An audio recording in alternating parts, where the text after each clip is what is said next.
Assalamualaikum warahmatullahi wabarakatuh. Perkenalkan, nama saya Zarfan Muzaki Akram dengan NIM C140124177. Di sini saya akan menerangkan dan merangkum materi-materi yang sudah dipelajari selama sesi UTS dari pertemuan 1 hingga pertemuan ke-7.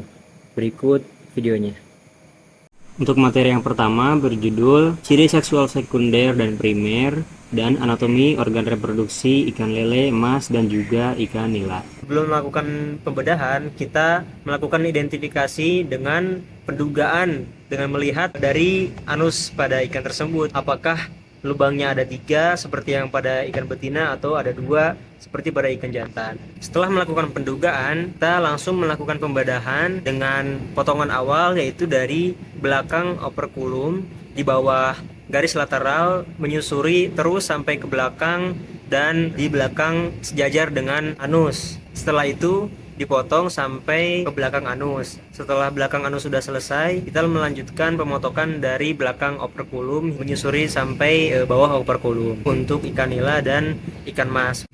Untuk ikan lele kita melakukan pembedahan sejajar pada bagian bawah dari sirip pektoral, mau itu kanan maupun kiri. Selanjutnya dilanjutkan dengan pemotongan dari tengah-tengah di antara sirip pektoral sampai ke sebelum anus. Selanjutnya untuk ikan mas, setelah kita melakukan identifikasi ketika pembedahan, kita mendapati bahwa ikan mas yang kami bedah itu merupakan ikan jantan.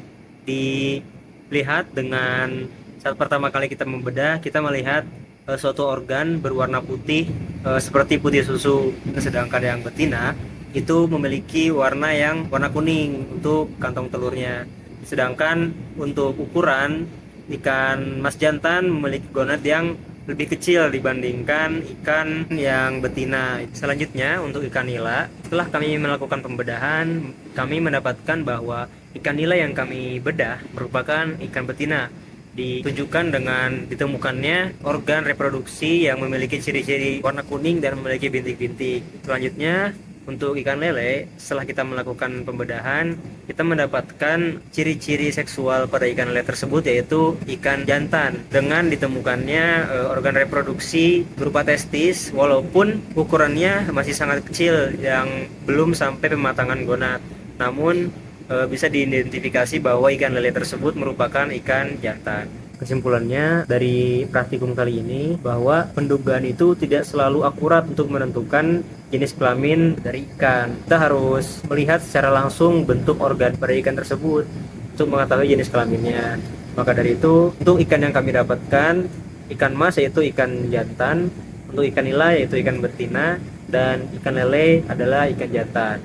Untuk materi kedua berjudul Ciri Seksual Primer dan Sekunder, Anatomi Organ Reproduksi Kelompok Avertebrata. Berikut penjelasannya. Di sini kami menggunakan 3 sampel dari Avertebrata. Yang pertama ada lobster air tawar, yang kedua ada udang windu, dan yang ketiga ada kepiting bakau. Berikut penjelasannya. Yang pertama ada lobster air tawar. Ciri seksual sekunder pada lobster air tawar biasanya dilihat dari perbedaan pada warnanya.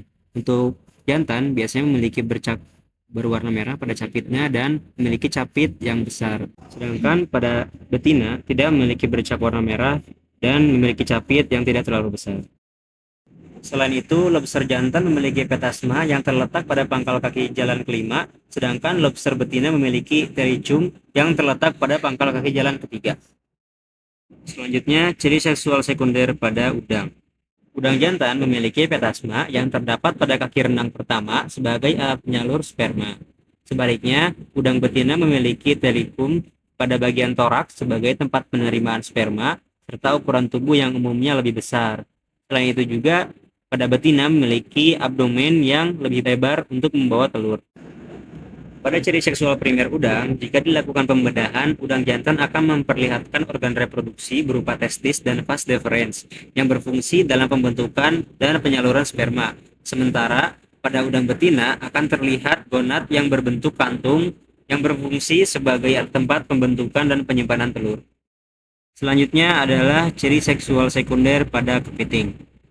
Kepiting jantan memiliki abdomen yang sempit dan keruncing berbentuk segitiga. serta dilengkapi gonopod yang berfungsi menyalurkan sperma saat proses reproduksi. Selain itu, kepiting betina memiliki abdomen yang lebih lebar dan membulat, dengan vulva yang berfungsi untuk menerima sperma dan sebagai jalur pengeluaran telur.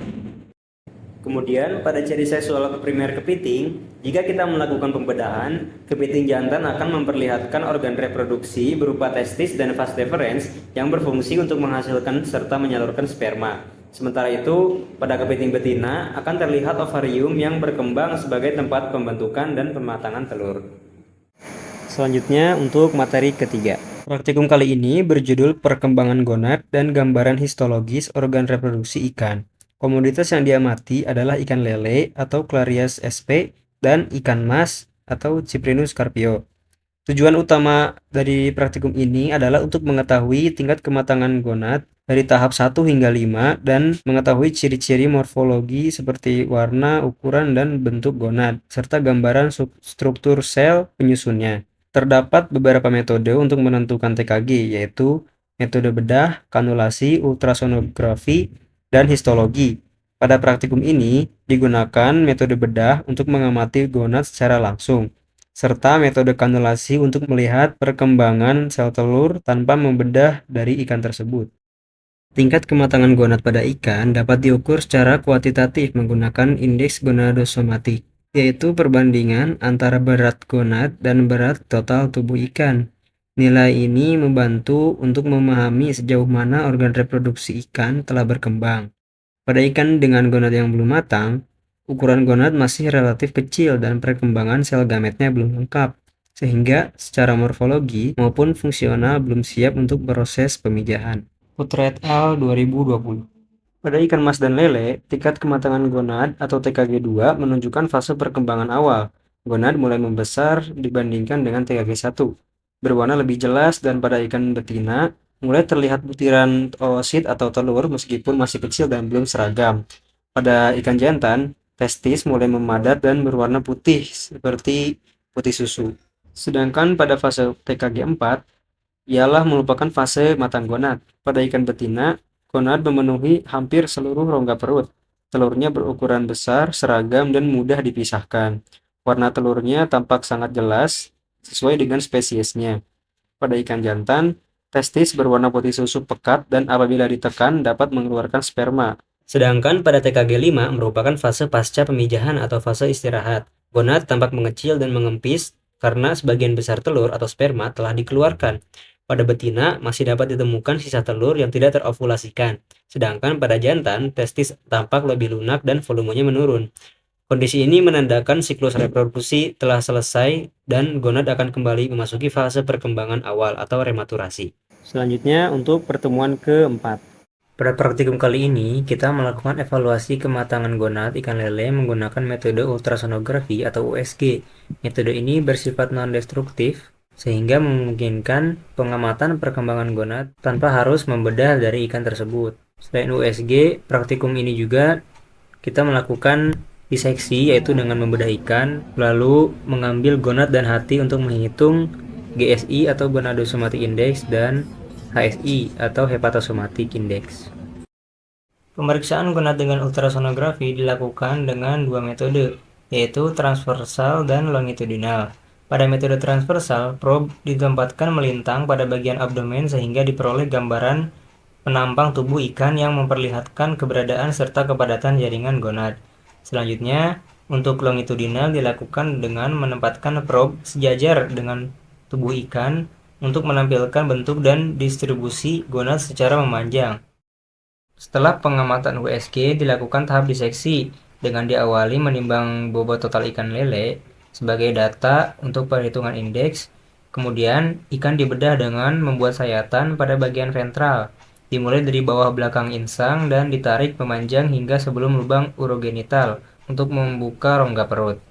Setelah organ internal terlihat, gonad berupa telur diambil secara hati-hati lalu ditimbang untuk menghitung indeks gonadosomatik atau GSI. Kemudian hati dipisahkan dan ditimbang untuk menghitung indeks hepatosomatik atau HSI. Indeks gonadosomatik atau GSI merupakan parameter yang digunakan untuk menggambarkan tingkat perkembangan gonad melalui perbandingan antara bobot gonad dengan bobot tubuh ikan.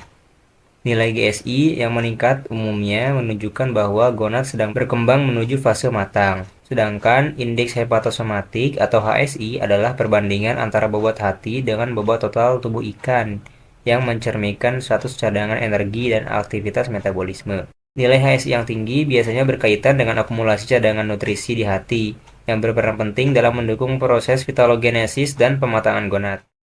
Selanjutnya, materi terakhir yang berjudul sebaran diameter telur dan fekunditas. Praktikum kali ini kita menghitung fekunditas dari ikan lele yang kemarin sudah kita ambil gonadnya.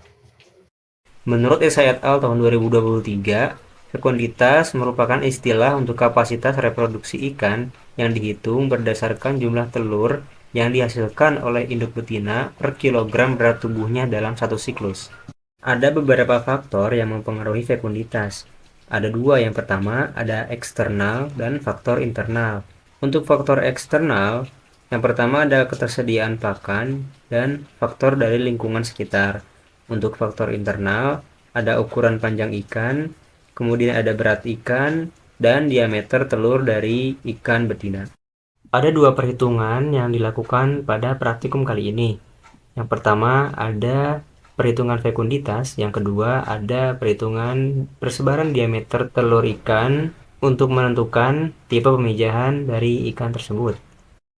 Metode gravimetri merupakan metode yang dilakukan dengan mengukur gonad ikan betina, kemudian sebagian kecil dari gonadnya diambil sebanyak 1 gram, kemudian dikalikan dengan jumlah telur dalam 1 gram dan didapatkan hasil berupa fekunditas. Untuk pengukuran diameter telur dan pola pemijahan, pertama kita melakukan pemisahan telur dari anterior, posterior, dan juga bagian tengah gonad sebanyak 10 telur per bagian gonad. Kemudian disimpan di atas preparat dan dilihat di bawah mikroskop untuk diameter telurnya. Setelah itu kita melakukan olah data dan dapat menghasilkan data frekuensi persebaran diameter telur. Dari hasil yang didapatkan pada perhitungan, didapatkan bahwa diameter telur ikan lele memiliki frekuensi yang sama. Dapat disimpulkan bahwa ikan lele merupakan ikan dengan total spawner atau pemijahan sekali dalam satu siklus, yang mana total spawner merupakan ikan yang perkembangan telurnya sama serentak selama satu siklus dan dikeluarkan secara bersamaan. Sekian rangkuman dari saya. Terima kasih. Wassalamualaikum warahmatullahi wabarakatuh.